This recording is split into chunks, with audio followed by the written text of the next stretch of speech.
হাসনাত আবদুল্লাহ সাহেবের এই যে অবস্থান, এটা যদি আসলে একটা অবস্থান হয়ে থাকে, আমরা এটাও দেখেছি যে বিভিন্ন সময়ে আপনার এরকম হয় যে একটা অবস্থান দেখায় পেছন দিকে ধরেন যে একটা বড় ধরনের আরও বড় ধরনের কোনো একটা ডিলিংস করা হইতে পারে, এরকম অভিজ্ঞতা আমাদের আছে, নাই যে সেটা না।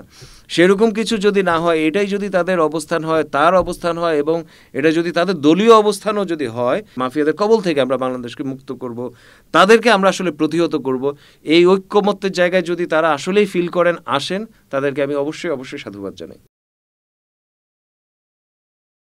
সম্প্রতি হাসনাত আবদুল্লাহর বসুন্ধরার মিডিয়ার বিরুদ্ধে সোচ্চার হয়েছেন, আপনার মতামত কি? না, নিশ্চয়ই, মানে বসুন্ধরা তো বাংলাদেশের সবচেয়ে চিহ্নিত মাফিয়াগুলোর একটা, বসুন্ধরা গ্রুপ। বাংলাদেশের অর্থনীতিতে তাদের অনেক ভূমিকা আছে, তাদের প্রোডাকশন আছে। আমরা যেটা দেখি যে আনলাইকলি যে দেখি যে বেশিরভাগ মাফিয়ার হয় কি, এখানে তারা কোনো প্রোডাকশন করে না, এখানে তারা এক ধরনের ট্রেডিং বা সার্ভিস টাইপের কোনো একটা বিজনেসের মাধ্যমে জড়িত হয়, যেটা করে যে তারা কমিশন, বিপুল পরিমাণ কমিশন তারা আসলে ধরেন যে ঠিকাদারি বা এরকম বিভিন্নভাবে তারা আসলে বিপুল পরিমাণ কমিশন বা ধরেন যে আপনার করে, এই যে আপনার ক্যাপাসিটি চার্জ, এইভাবে আসলে তারা আসলে বিপুল পরিমাণ, বা ব্যাংকের মালিক এরকম আর কি, যে একটা ফ্যাক্টরি করা যেটার মাধ্যমে ধরেন যে বিপুল পরিমাণ মানুষের কর্মসংস্থান হয়, এইটা আমরা মাফিয়াদের মধ্যে শুধুমাত্র বসুন্ধরা গ্রুপের মধ্যেই আসলে হয়তো বেক্সিমকো গ্রুপের মধ্যে কিছুটা আছে, কিন্তু বসুন্ধরা গ্রুপের মধ্যে আসলে বেশিরভাগ আমরা এটা দেখছি। সো এই জন্য তাদেরকে ধন্যবাদ জানাই। কিন্তু তারা যে মাফিয়া, এটা তো আমরা জানি, তারা যে আসলে বিপুল পরিমাণ সম্পদ বিদেশেও পাচার করছে, তারা যে এখানে ক্ষমতাতন্ত্র করছে, তারা যে মানে আপনি যদি দেখেন যে ওদের যে সিইও সাহেব আনভির সাহেব, ওনার নামে একই সঙ্গে খুন এবং ধর্ষণের অভিযোগ, কিন্তু তারপরে কি দেখলাম আমরা, এই ভদ্রলোককে পুলিশ ইভেন মানে জিজ্ঞাসা যে করবে যে ভাই আপনার নামে এরকম একটা অভিযোগ আসছে, আপনি কি বলেন, এটুকু করে নাই। এটুক না করেই ধরেন যে ওনার পক্ষে আসলে তদন্ত রিপোর্ট দিয়ে দিছে, এটা আমরা দেখছি। সো ওনারা যে কত ক্ষমতাবান, কত বড় আপনার, মানে এই জিনিসগুলো নিয়ে বলার কিছু নেই। আমাদের এই এনসিপিকে প্রথম দিকে এনসিপির বিরুদ্ধে আমাদের যতগুলো অভিযোগগুলো ছিল, তার মধ্যে একটা ছিল যে তাদের আসলে টাকা পয়সার অস্বচ্ছতার জায়গাটা, তারা বিপুল পরিমাণ টাকা খরচ করতেছিলেন, কোথায় থেকে টাকাটা সোর্সিং হচ্ছিল এটা জানা ছিল। এখনও তারা বিপুল পরিমাণ টাকা খরচই করতেছেন, কিন্তু তখন ধরেন যে হয়তো আরও বেশিভাবে করতেন আর কি। তো এইখানে তখন একটা কথাও আসছিল যে বসুন্ধরা গ্রুপ তাদেরকে 1500 কোটি টাকা এরকম একটা কথা আসছিল, দিয়েছে বসুন্ধরা গ্রুপ, যেটার কোনো প্রমাণ আমি জানি না, এরকম একটা আলাপ আসছে। এবং ইন্টারেস্টিংলি আমরা দেখছি যে এতদিন পর্যন্ত এই এনসিপি থেকে কখনোই বসুন্ধরা গ্রুপকে নিয়ে কখনোই কোনো ধরনের আপনার উচ্চবাচ্য বা কোনো ধরনের তাদের সমালোচনা, কিংবা ধরেন যে তারা যে আসলে মাফিয়াদের মধ্যে একজন প্রধান মাফিয়া, এরকম কোনো আলাপ কিন্তু আমরা এতদিন পর্যন্ত দেখিনি। এই প্রথম হাসনাত আবদুল্লাহ বসুন্ধরা গ্রুপকে মেনশন করে, যেহেতু কালবেলা পত্রিকা তাদেরকে নিয়ে কিছু নিউজের একটা ঝামেলা হয়েছে, সো এটা বলছেন। আমি মনে করি যে আমাদের এখানে ব্যবসায়ীদের থেকে মাফিয়াদেরকে আমাদের আসলে আলাদা করতে পারা দরকার, এবং মাফিয়াদের বিপক্ষে আমাদের প্রত্যেকটা রাজনৈতিক দলের সোচ্চার হওয়া জরুরি।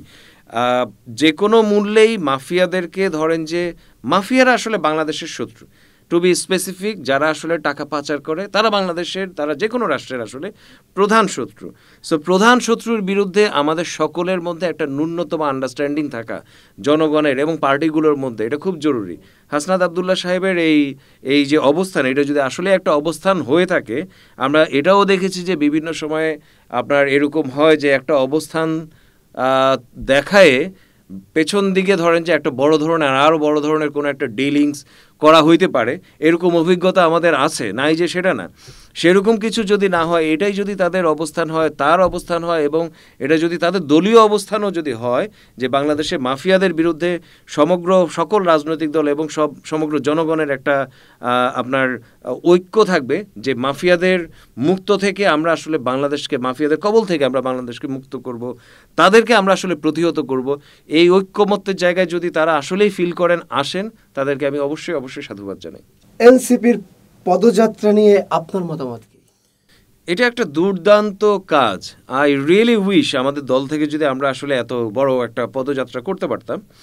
সো এইটা দেখেন, মানে এনসিপি নিয়ে যতগুলো অভিযোগগুলো ছিল যে মানে আপনার ধরেন যে তারা ঢাকা কেন্দ্রিক এক ধরনের আপনার সরকারি পৃষ্ঠপোষকতার মধ্যে আপনার বিলাসবহুল হোটেল বুক করে তারা ধরেন যে রাজনৈতিক প্রোগ্রাম চালান।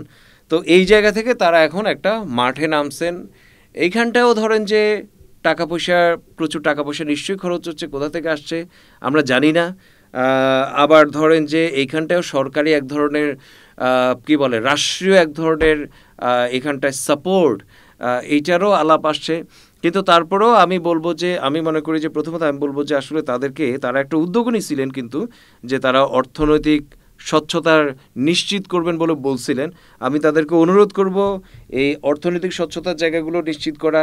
এই প্রোগ্রাম সহ কোনো প্রোগ্রামে তারা রাষ্ট্রীয় কোনো সেই অর্থে যে এই জিনিসটা আসলে অন্য একটা বা রাষ্ট্র সংস্কার আন্দোলন বা অন্য একটা পলিটিক্যাল পার্টি আমরা পাই না, সেরকম কোনো আনডিউ ফেভার যাতে তারা না নেয়।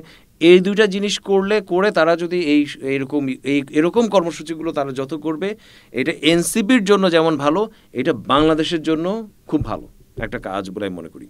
তাসমিম জারাকে নিয়ে অপপ্রচার করছে একটি মহল, আপনার মতামত কি? মানে এনসিপি ধরেন যে জিনিসগুলো বাংলাদেশের রাজনীতিতে পজিটিভ আনতে পারছেন, তার একটা হচ্ছে তাসনিম জারাদের মতো ডায়াসপোরা প্রবাসী বাংলাদেশিদেরকে ধরেন যে একসঙ্গে তারা জড়ো করতে পারছেন, তাদের অনেকে ডিরেক্ট পলিটিক্সের সঙ্গে যুক্ত হয়েছেন। এটা খুব দুর্দান্ত একটা কাজ। আমি ব্যক্তিগতভাবে তাসনিম জারার সঙ্গে ঐকমত্য কমিশনের মধ্যে আমাদের বেশ কয়েকবার মানে কাজের আলাপ হয়। এছাড়াও আগে পরে বিভিন্ন প্রোগ্রামে আমাদের কথাবার্তা হয়। মানে আই ওয়াজ সিম্পলি অ্যামেজড তার ব্যক্তিত্ব, তার যে আপনার ডিগনিটি এবং তার যে পলিটিক্সের প্রতি তার যে আপনার এক ধরনের একাগ্রতা যদি বলা যায় আর কি, তার যে সৎ আকাঙ্ক্ষার জায়গাটা, এটাকে আমি খুব খুব পজিটিভলি দেখি। তার হাজব্যান্ডও আমার খুব ভালো বন্ধু হয়ে গেছে সামহাও। সো আমি মানে পলিটিক্সকে সবসময় আমি এই জিনিসটা বলবো যে পলিটিক্সকে সবসময় পলিটিক্স দিয়ে ডিল করতে পারা উচিত। আপনি দেখবেন যে শুধু তাসনিম জারা না, তাদের ওইখানে আরও কয়েকজনের নামে বিভিন্ন রকম আপনার প্রোপাগান্ডামূলক বা কি বিভিন্নভাবে তাদেরকে ধরেন যে ফাঁদে ফেলা, ট্র্যাপে ফেলা, এগুলো স্বাভাবিক। সব দলের বিরুদ্ধেই এগুলো হয়। বিশেষ করে যখন নারীদের বিরুদ্ধে হয় তখন এই জিনিসগুলো খুব বেশি দৃষ্টিকটু হয়ে যায়। সো এইটাকে খুব আলাদা একটা শুধুমাত্র জারার উপরে করা হয়েছে কিংবা শুধুমাত্র সারোয়ার তুষারের উপরে করা হচ্ছে এরকম আমি মনে করি না। এরকম সবসময় আসলে এই প্রোপাগান্ডাগুলো এগুলো সব দেশেই কম বেশি আসলে আছে, কিন্তু একটা নির্দিষ্ট লেভেল আসলে অন্তত মেনটেন করা উচিত। এবং আইডিয়ালি সবাইকে আসলে আমি অনুরোধ করব যে পলিটিক্সকে পলিটিক্স দিয়ে মোকাবেলা করা উচিত। তাসনিম জারার পলিটিক্স নিয়ে যদি কারো কোনো সমালোচনা করার জায়গা থাকে, তার উচিত যে আসলে সেই পলিটিক্যাল বক্তব্যটা হাজির করা। তাসনিম জারা কিংবা এদের বা অন্য কোনো বা ব্যক্তিগত কোনো বিষয়কে নিয়ে অহেতুক আপনার কাদা ছোড়াছুড়ি বা নোংরামি করা, এগুলো একেবারেই অনুচিত বলে আমি মনে করি। একটুখানি অ্যাড করতে পারি, সেটা হচ্ছে যে এবং এই জিনিসগুলোকে আমি যে খুব স্বচ্ছ চোখে খালি চোখে দেখি জিনিসটা তেমনও না। আমি ডেলিভারিটলি মনে করি যে এগুলো একটা পরিকল্পনার অংশ হিসেবে আসলে বিভিন্ন পাড়া, বিভিন্ন বাহিনী কিংবা বিভিন্ন দেশও, আমাদের তথাকথিত প্রতিবেশী বন্ধুরাষ্ট্র, এরকম বিভিন্ন জায়গা থেকে এই জিনিসগুলো কোনো না কোনোভাবে সাপোর্টেড না হয়ে পারেই না। সো এগুলো একেবারেই জাস্ট মানে স্বতঃস্ফূর্ত একটা প্রতিবাদ বা মনে করেন যে একজন জাস্ট বানায় ফেলে, জিনিসটা আমি একেবারেই সেরকমভাবে দেখি না। এগুলো সবসময় একটা আপনার ইন্টিগ্রেটেড একটা চক্রান্তের অংশ হয়েই এইসব জিনিসগুলো আসলে সামনে আসে বা কাজ করে আর কি।